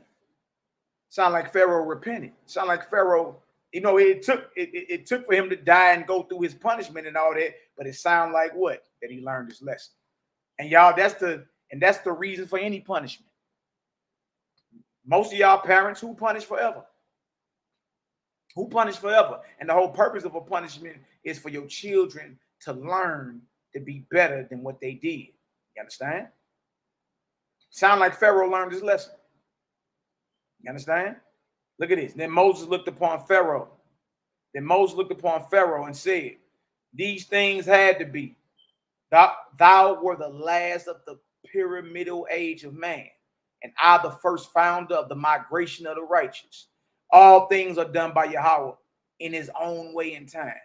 As by my curse upon thee and thy people, have I been bound to come back to deliver thee and them. So by thy curse against Israel, shall thou now return down to the earth and labor to lift up Israel. So remember, we read earlier that Pharaoh, or Elias, had to go back down to the earth after he was redeemed out of hell, and that curse was taken up off of him by Moses. He had to go back down to the earth, and since he was cursing Israel and killing Israel in the physical form, in his spiritual essence, guess what he got to do? He got to work to labor and rise up Israel. And the Israelites that they raised or worked to raise up were the Essenes, who are living in the communities. And see, this is the whole history behind it. So this is the Essene community and their angelic host. But how many knew the angelic host was Pharaoh and his army that persecuted the Israelites several hundred years earlier when we was in bondage in Egypt? The angels the Essenes were in communion with, the angels that were guarding their camps from the warring angel host, was actually Pharaoh and his host, who was killing Israel when we was in bondage in Egypt. How many of us knew that? When I read it, I say, dang, that's tight. So that show you, y'all, slave master ain't got away with nothing. Huh? Slave master in hells and knots. Until he get redeemed, and then guess what? He got work to do. You spill blood, clean that up. So there is judgment of the Most High, you understand? But the question is, who punishes forever? Now, when you read in the Bible, everlasting punishment, absolutely, you will. You will. Oh, but over here on this channel, we critically think. Does that make sense? Burning forever. You dig? Now, 76, 79 years in a fiery jail, you understand? And 3 of them years tied up in knots, a whole bunch of infused evil-ass spirits together. You dig? In this so-called fire. Oh, no, bro. Oh, no. Right, but notice that wasn't forever though. It was that punishment fitted or was suitable for the crime that Pharaoh, you know what I mean, did while he was in the flesh. You understand what I'm saying? And obviously he learned his lesson. Look at this. For Israel have fallen from communities. Look at this. Right back to the communities, ain't we? Look at this. For Israel have fallen from communities. Communities. Oh, man. For Israel have fallen from communities and have taken no kings and have taken 2 kings. Look at this. For Israel have fallen from communities and have taken 2 kings after the manner of the heathen and idolater. Her people are divided and broken up, and many of them have become worshipers of the false gods, Baal and Ashtaroth. And y'all, we figured that out by simply reading the Bible. It straight tell you in there. Molech, Baal, Ashtaroth, all of them. All of them. So it ain't Malachi Maccabee making something up. No, look, you got to body the false gods. Yes, there are false gods front like they the creator being worshipped in the Bible. Absolutely, man. That's easy. That's easy. That's easy to prove. Yea, look at this. Yea, they are forgetful of my commandment of peace and love, and have taken to war and to earthly aggrandizement. And thou shalt take with thee 10,000 angels of exalted grades, and go down to the earth to the habitations of the Israelites. Huh? Are you here, brother? Man, are we in that book? Do it talk about the Israelites? Do it talk about the Essenes? I'm like, man, look, I'm hearing a lot of mockery, you dig? But I can tell none of y'all have even started to read this. Impossible. And again, while you read NoWASP, be critical of it. Critically think. Ask every question that you need to ask. You understand? But trip off this. If you can be that hard and scrutinizing with a wasp, why you ain't like that with the Bible? You know what didn't happen? Israel has turned the Bible into the idol. The Bible into the God. Right? And a book is not the creator. The creator is not a book. Believe that. And go down to the earth to the habitation of the Israelites, and by inspiration, you and your host shall select and inspire such of the Israelites as are within reach of inspiration. Because every Israelite ain't in reach of inspiration. Every Israelite don't know how to hear the voice of the Creator.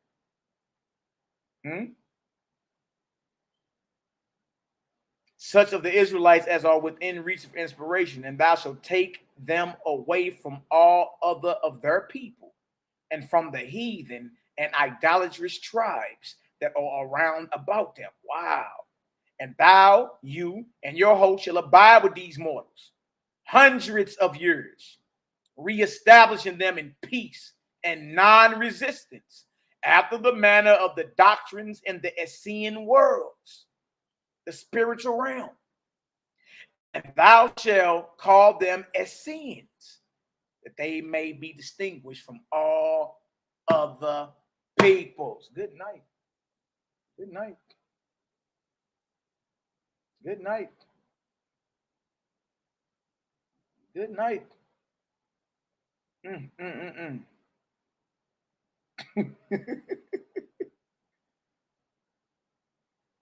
Good night.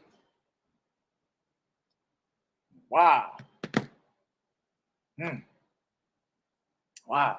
Nugan said, Nugan is Pharaoh, thy decree is most just, O Moshe. And I know of a truth, your words are YHWH'S. I pray thee, how long shall this labor be for me and my host? Moses said, some hundreds of years. Yeah. See, so judgment of the Most High ain't something quick that you snap your finger at. No, you got to go through the torment. You got to go through the judgment. You got to learn your lesson. And then guess what? You got to go clean up your mess. But to clean up your mess going to take a few hundred years. It's going to take a few hundred years to clean all this up. Until thou hast raised a light sufficient unto Yahweh, that peace and love and the doctrine of good for evil be again reestablished from the blood of the Israelites, even as by the blood of the Lamb I deliver Yahweh's people out of Egypt. But remember, the lamb sacrifice, we just found out, was what Moses used to put the curse on Pharaoh and his people. See that? So Moses got to clean up his mess, and Pharaoh. Watch this. And when thou hast perfected the generations of the Essenes. Yeah, the Israelites, the real Israelites are the Essenes. And you know what's crazy? Josephus say the same thing. Out of the Pharisees and the Sadducees, the only ethnic Israelites were the Essenes. Bag drop. What are we talking about now? What are we talking about? Who else mumble mouthing? Who else jaw jacking? Shout out to the haters, jaw jackers, and naysayers. We love y'all too. Who else? Like, what else you got to say? We go into the history. Josephus say, yeah, they was the only ethnic Israelites. The rest of them were largely populated with converts appointed by the Herodians, who were, you know, Edomites appointed by Rome. Even Josephus, and he was a sellout. Even he tell you that the only ethnic Israelites were the Essenes. And that's what we read and heard, but even deeper. You see that? That's right, Eliyahu 7. Exactly. They're saying that they had the light of the Creator doing that ark site. And when thou hast perfected the generation of the Essenes, thou shalt have sent to thee from the throne of God certain Louis. Remember, Louis are angels who are responsible for the prenatal condition of mortals. There are angels actually over you while you're in your mother's womb, developing you and all that. Yeah. They're called Louis. and they will labor with thee until an Israelite is born into the mortal world, capable of the Father's voice. And that Israelite was none other than Yahshua HaMashiach. Bag drop. Bag drop. I ain't trying to hear none of y'all run y'all mouth. It don't even mean nothing over here. See how we connecting all these dots? All praise to the Creator. Look at this. Nugan said, hear me now in my plea, O Moshe, thou son of the Most High. When I died as to the earth and entered heaven, as to these worlds, I found my kingdom as to what was before. As to what was before me in heaven waiting for me. So Pharaoh, like, look, when I died and crossed over, I still had my kingdom. You understand? In other words, he still had his subjects and everything. Yeah. Yeah. You had people that you was over, right? Look at this. And they was waiting for him. Look at this. And they were miserable, being beggars and slaves and idiots. Wow. Because of the slavery I had put upon them in the earth life. And I could not escape them or put them aside. If I went away objectively, then subjectively I remembered them and was drawn back to them. You got to clean up your mess, Jack. You got to clean up your mess. Oh, dang, my bad, y'all. You got to clean up your mess. Jump back on down. There we go. 49. Yea, I was like a young colt that first being halted pulleth away, but faileth, then pulleth again and faileth, and so on, until he findeth he cannot escape, then tamely submitteth. Even so was I bound to my kingdom. So all the leaders out here, brothers is leading the camps, leading the churches, leading the assemblies, leading whatever. You responsible for them people you lead. And just because you die don't mean you escape the accountability and the responsibility that you have.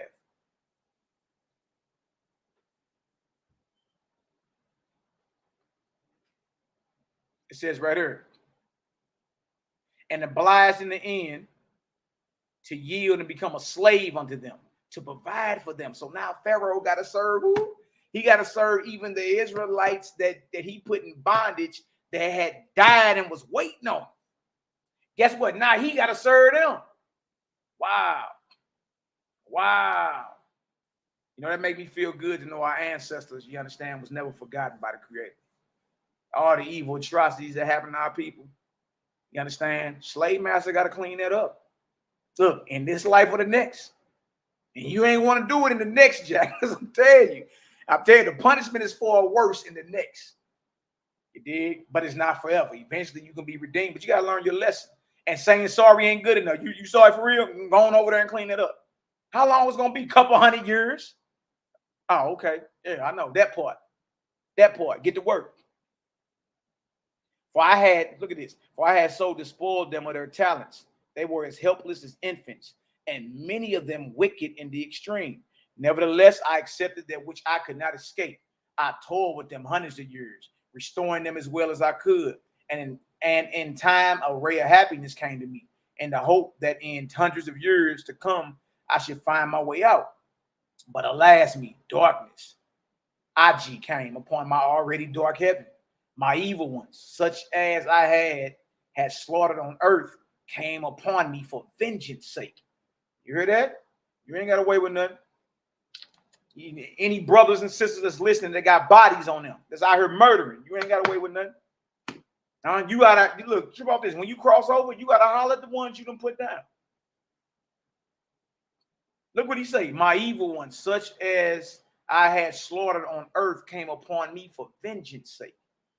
Anarchy overflooded me and my people. They became very demons of madness, and they seized me and bound me and bruised me and suffocated me, choked him out with their horrid smells, millions of them.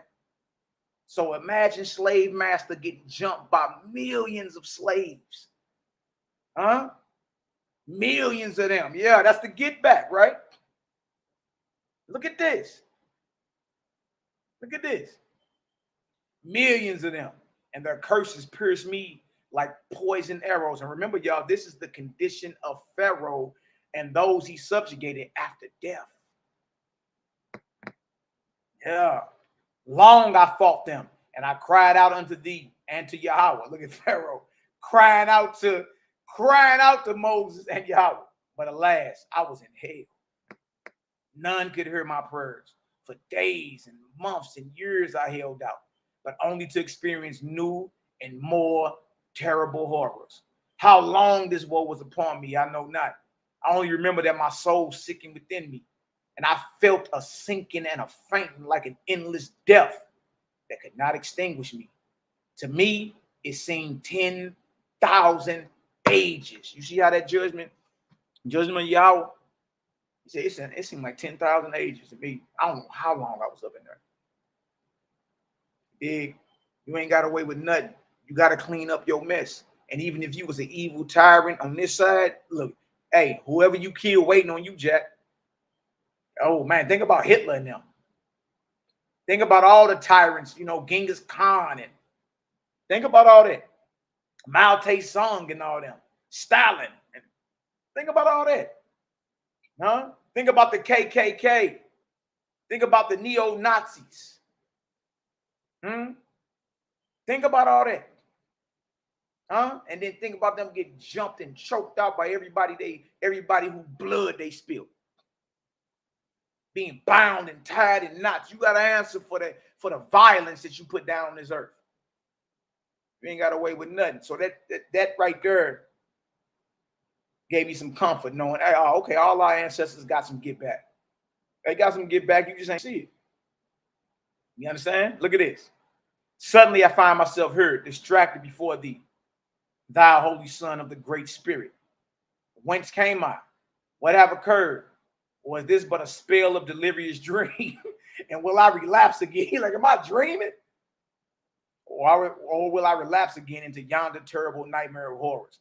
How can I go hence that mine old kingdom come not upon me? Do they not wait here about somewhere to seize me again for renewed torments? Or teach me thou, Moses, how can I fulfill thy righteous judgment and not be entrapped again and perhaps forever? Moses said, I will give thee a new name, and I will clothe thee in garments of mine own making, so they will rather flee from thee that come to thee. And Moses gathered up of the yellow cloud like mantle, and made a mantle, and clothed Nugan, and he named him Elaz, signifying servant of light. Serving of light. Look at that.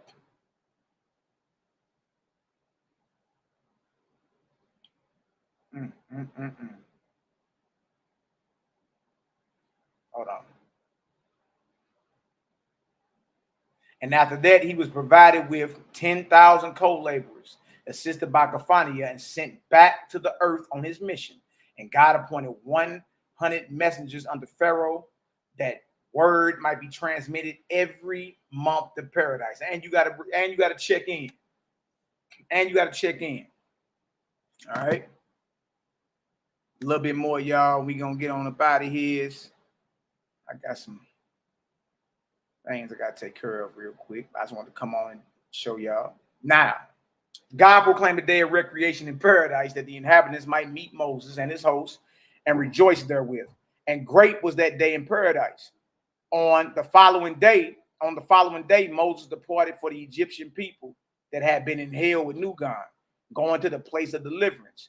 And there were of these spirits 11,400,000. And Moses conferred with the inspectors as to places, and having decided on a convenient region, Elabon, he ordered their removal there.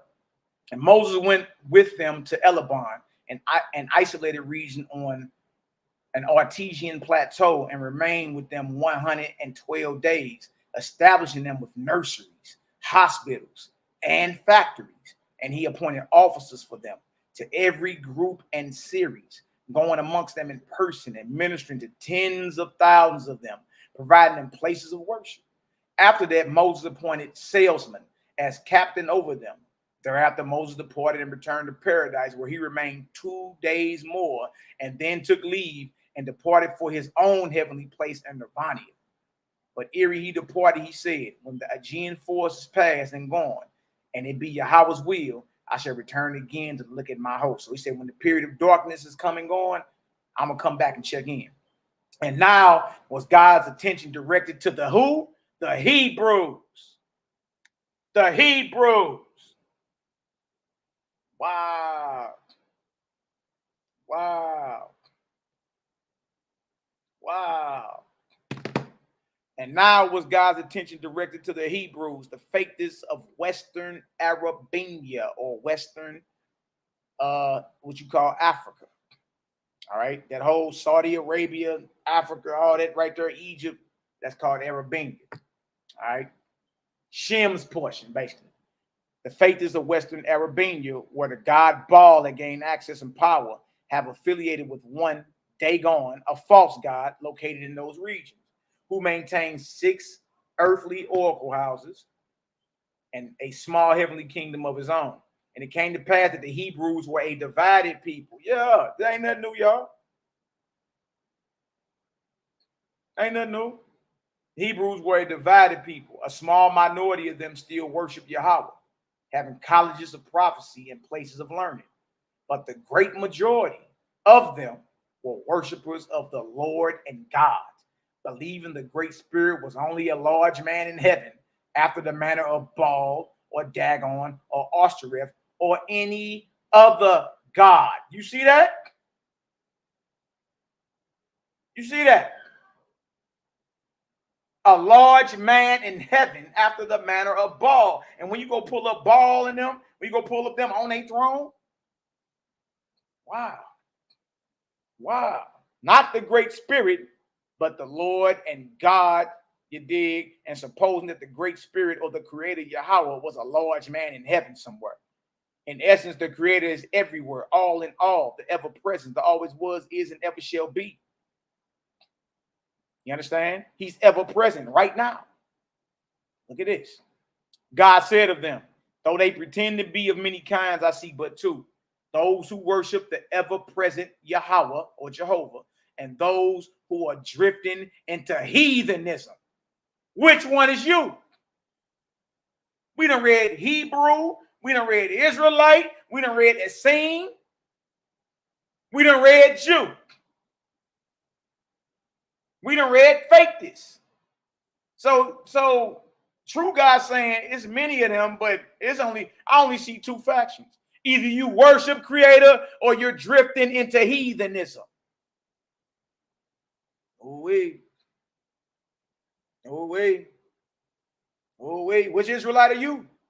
If you're going to claim, guess what? I rock with the Great Spirit. I roll with the Creator. You understand? Well, you're going to have to own that. You got to own that.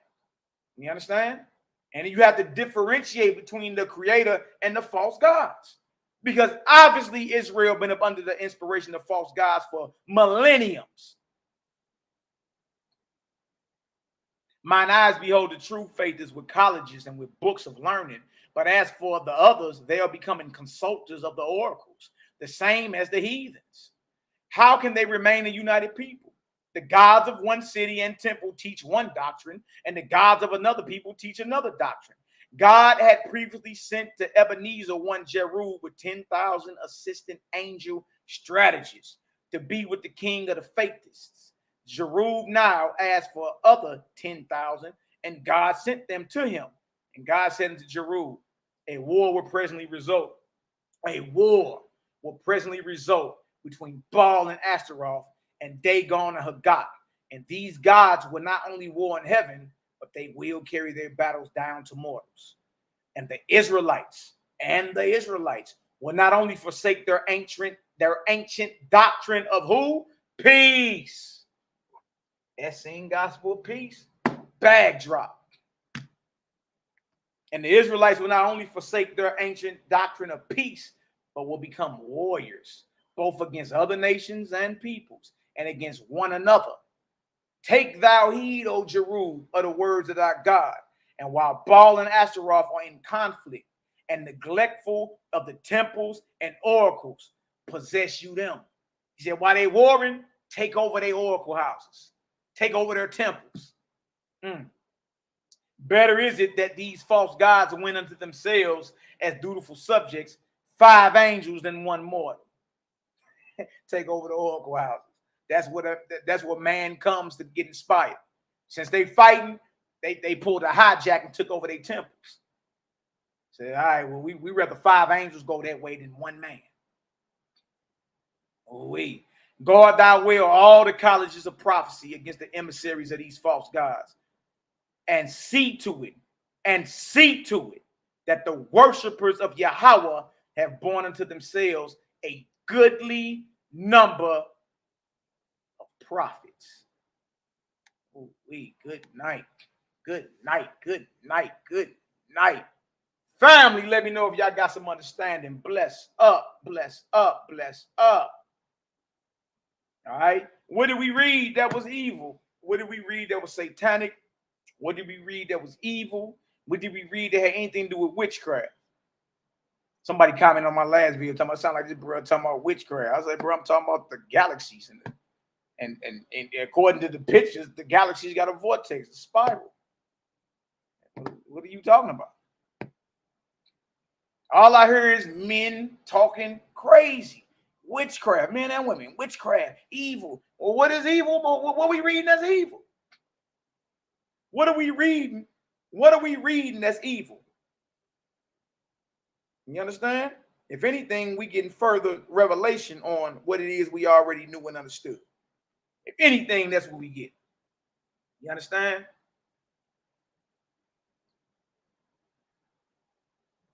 Let me see something real quick. Timing, man. And you know what? Let me do this real quick, y'all. Now, if anything, if what you heard was evil, and if you say it's evil, I'm gonna ask you to, give me the minute marker. Give me the chapter and verse that we read that was evil. If you heard anything that was evil, give me a 1. If what you heard was intriguing and like, dang, I never tripped off that, give me a 2. All right.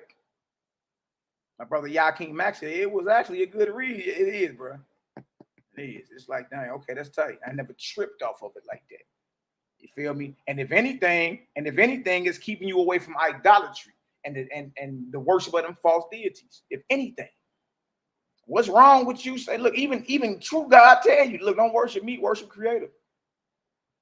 I don't want your worship. I don't want your prayers. I'm here to assist you. We even learned about the angels that are over the angels that are supervisor or take care of the prenatal conditions of the child while they're in the mother's womb.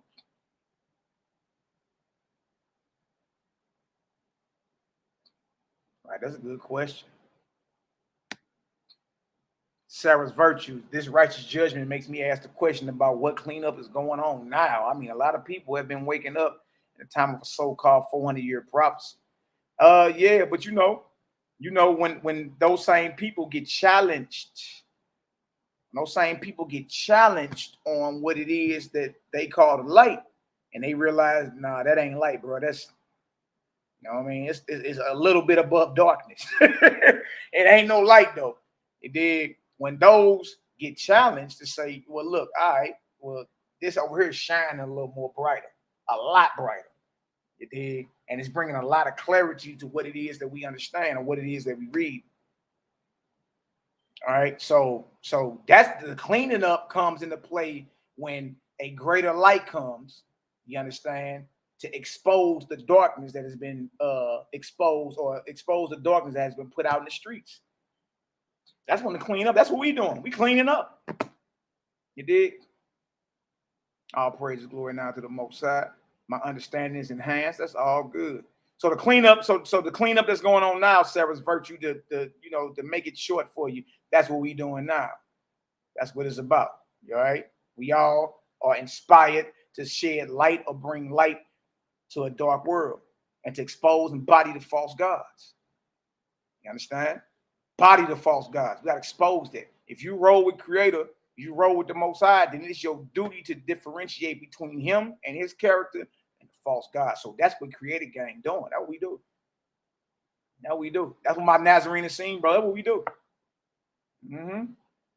Clean up the mess and expose the foolishness. You did. So yeah, it's an excellent read. You know, if it intrigues you, that's what's up. If it don't, you got every right, you understand, to stay away from it. But I would say, I mean, don't run your mouth like it's evil, because somebody gonna call you on that. Oh, that's evil? Okay, chapter and verse. Like the cat that said I was teaching witchcraft on my last video I did. It did. I said, hey, please, please show me chapter and verse and the minute marker. Show me the minute marker in the video and quote chapter and verse of what I was saying is witchcraft. Please show that to me. I need to get myself together. Silence. Silence. You see that? Anybody can talk. Anybody can run their mouth. We over here connecting the dots, though. We connecting the dots. You understand? All praise to the most, my brother YAHWH'S. You dig? That's all it is, man. We want to see our people raise up. You understand? The Creator has so much more for us, man. So much more for us. You dig? So much more. Blessed to your family, my brother YAHWH'S. All right, so we'll come back on in a couple more days and get and read more about Yahshua. We read about how he come from the Essene community. Then we read about Joseph and Mary, like all that's in there. Read about the Israelites, the Essenes. They was the only real Israelites. The angels, we even identified the angels that were surrounding the Essenes and the angels they were in communion with. It was Pharaoh and his host who had put us in bondage hundreds of years earlier in Egypt. And that was their duty, to return back to the lower heavens and the earth, to raise up the same people you put in bondage, to be in service to them. You know what I mean? But you say y'all can't quiet on the set. Yeah, it's quiet on the set, man. It's whatever. Nobody talking about nothing. Just talk. That's all it is. Just talk. You know what I mean? You already know. I'll clip up. Nazarene, you already know. You already know, man. Look. It's what it is. All right. And the one thing about us over this way, we I mean, not glorifying gang culture, none of that, but if you looked at it from that perspective, you have gang bangers, and then you got affiliates or gang members. All right. In the spirit, create a gang. We gang bangers. We spirit bangers. We not inactive. We not on the couch. We ain't retired. We ain't twiddling our thumbs. Proactive, right in your face, hit you right in the mouth with this truth. You understand? Check in or check out. That's it. So our swords are sharp because we bang. We bang constantly. You understand? We not inactive. We not on the couch somewhere. We ain't ducking nothing. You understand? All right. So all praise to the Most High. That's right. That's right. So all praise to the Most High. Inmates running the asylum again. Go back. Look at this. Look at this. Salute Francis Peter. I had to go back in my hood and clean up the cocaine I sold to the Creator's children through a rehab. That's right. You see that? You see that? See that this is a brother understand the judgment of the Creator.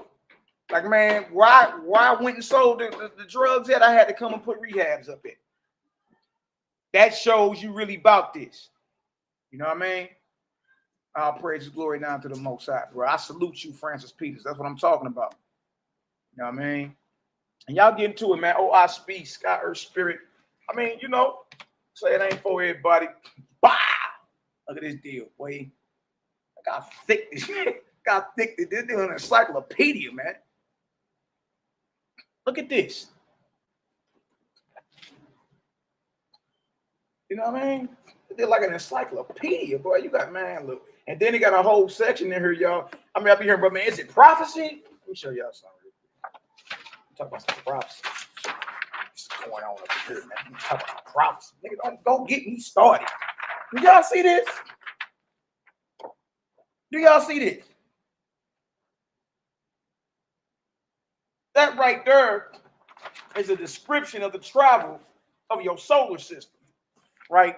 Right before, what's the name of this book right here? Look at this. And you still want to know, is it prophecy?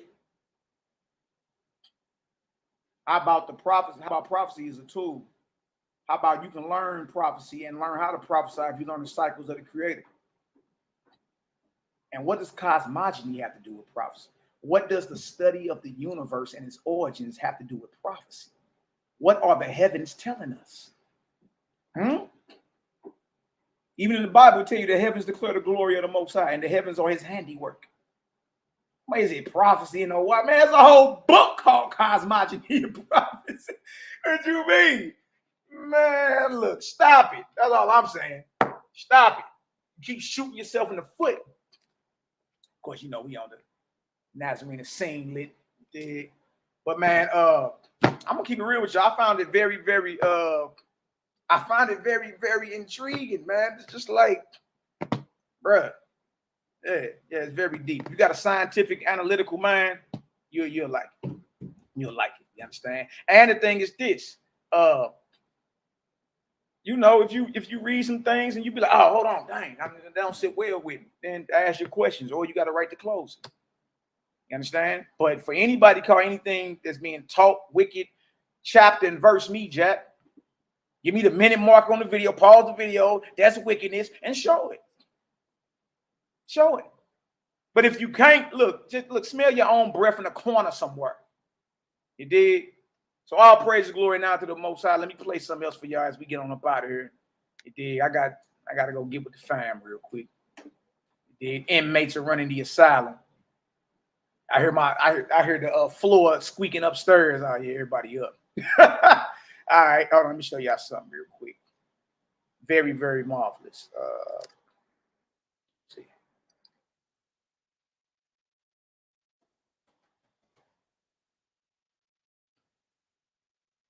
And just marvelous. Cosmogony and prophecy, huh? Ain't that what we just said?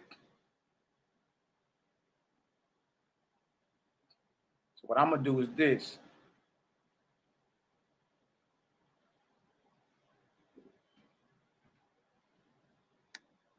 Play this for y'all.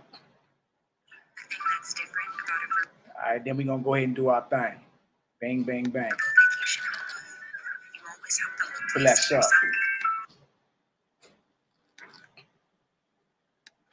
All right, let me share this real quick. Praise and glory now to the Most High. We up out here. All right.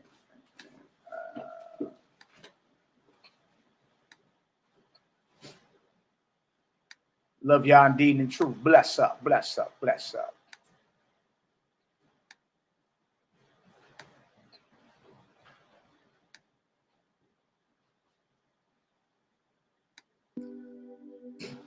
Space telescope is, in a way, a little like Galileo's first telescope. Wherever Galileo pointed his telescope, he made major new discoveries. Look at the moon, you find mountains and craters. Look at Saturn, you find rings. Look at the Milky Way, you find it is littered and composed of stars.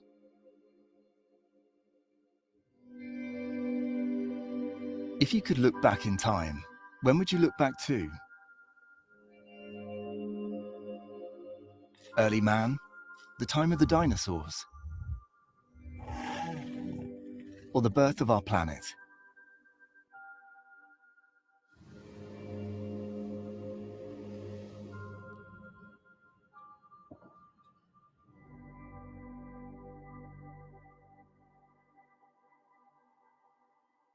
We like to say telescopes are like time machines, and of course the reason that this is possible is because light takes time to travel.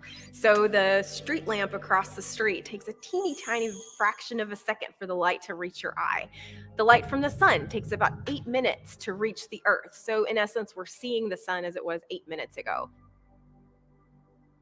Now, a new telescope that's more powerful than anything that's ever been sent into space is looking at some of the farthest and oldest objects yet. It's called the James Webb Space Telescope, or JWST, and it can see back to the beginning of the universe, when the first galaxies started to form and emit light after the Big Bang. One of the great things about telescopes like this is they're really designed to see the entire universe. So all the way to 13.5 billion years into the past, all the way to our cosmic backyard of the solar system, and everything in space and time in between. Finally, after 30 years in the making, a successful launch into space, 50 successful deployments, 1 million miles traveled from Earth, months of cooling to near absolute zero and calibration. It has delivered its first full-color science-quality images.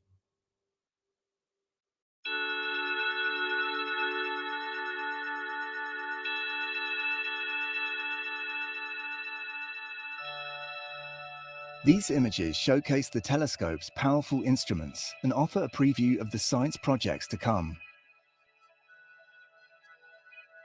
These first images really do signify the start of science operations. We have over a year of observations already planned, some really exciting things that we already have designed to do in the first year of operations. The hope of scientists is to uncover the greatest mysteries of the universe today. We would like to observe galaxies as far away as possible. Red giant stars in the disk of Andromeda. Star-forming regions. One is in the Milky Way, our galaxy, and two nearby galaxies, the Magellanic Clouds. The TRAPPIST-1 system, what we can call the rock star of exoplanet. TNOs, these are objects that are orbiting beyond the orbit of Neptune, so in the coldest regions of our solar system. How stars, galaxies, planets, etc. formed, and that really helps us understand how we fit in. So we have all these very specific, questions that we've planned to try to answer, and I think we'll for sure answer those. But I think we'll also learn things that we haven't even dreamed of yet.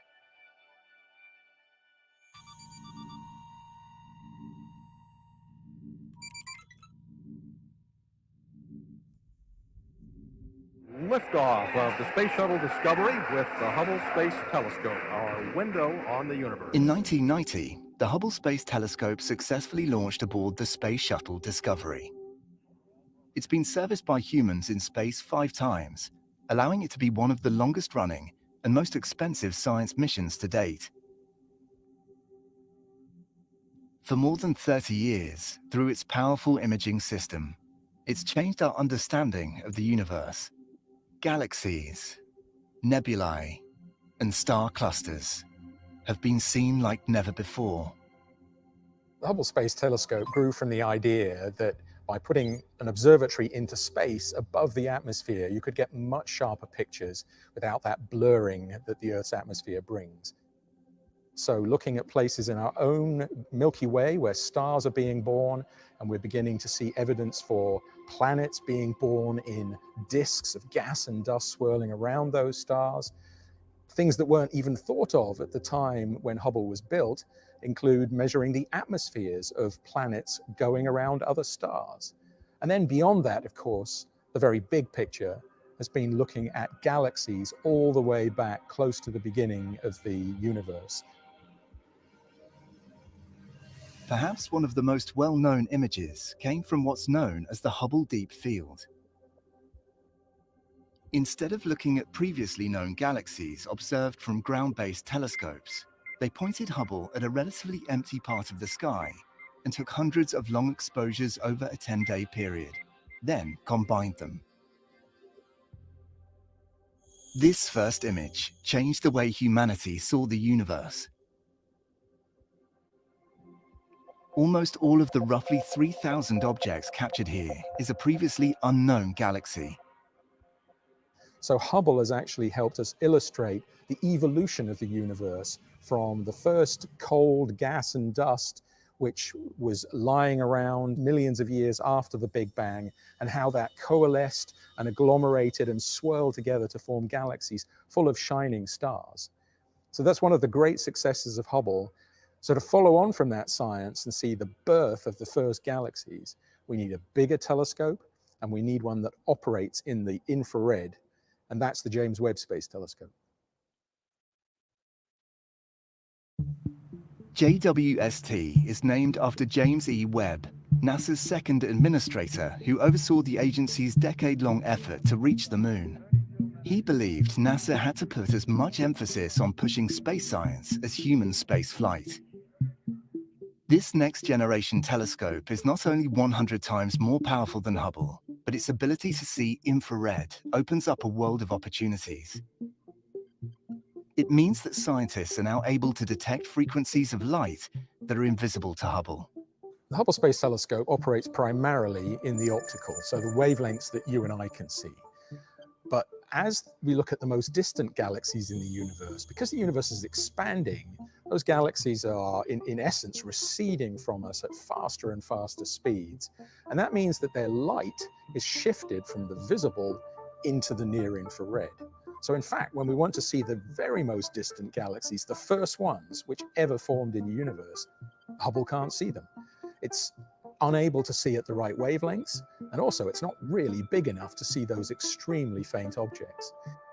This shift in wavelengths is known as redshift, and the result is that the most distant objects emitting visible light are invisible to telescopes tuned to optical wavelengths.